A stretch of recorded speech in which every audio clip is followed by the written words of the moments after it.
مشروع وصال شليوجن حياة حلوة مستنياك. يعني أنا شفت وصال كتير جدا وبعدي من عليها كل يوم. لما أصالة عملت الإعلان ابتديت أركز مع وصال إنك تدفع 10% مقدم وتقسط الباقي أبطو 10 سنين، وإن هي داخلة جوه مبادرة البنك المركزي للتمويل العقاري على 30 سنة.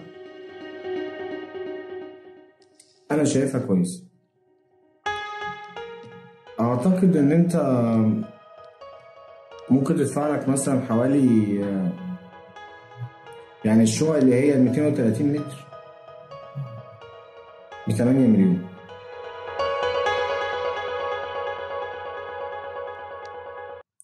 فأنت ممكن تدفع لك منه مثلا 20% لو داخل في مبادرة البنك المركزي، ولو هتقسط على 8 سنين بأقساط ربع سنوية هتدفع 10% وتقسط الباقي على 8 سنين بدون فايدة. لو على 9 سنين هتدفع فايدة 5% بس، برضه تدفع 10% من قيمة تمن الواحد. الفيلات المستقلة 500 متر وأسعارها ب30 مليون، والتوين هاوس 400 متر أسعارها 20 مليون ونص، والتوين هاوس الأصغر منها اللي هي 394 متر أسعارها 17 مليون، ودي أقل 2 مليون ونص من سعر توين 400. والشقق السكنية بتبدأ من 230 متر وأسعارها بيبدأ من 8.5 مليون.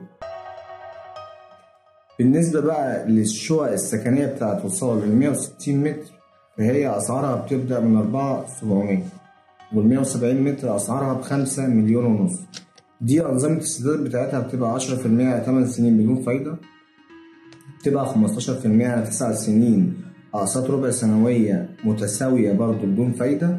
لو دفعت 20% عشان تقسط على 10 سنين هتدفع برضو أقساط ربع سنوية بدون فايدة. فخليني أقول لك إن أنت مثلا لو هتاخد حاجة في المتوسط 160 متر، ودي طبعا يعني حجمها كويس، تدفع منها 20%، يعني هتدفع لك almost 940,000 جنيه.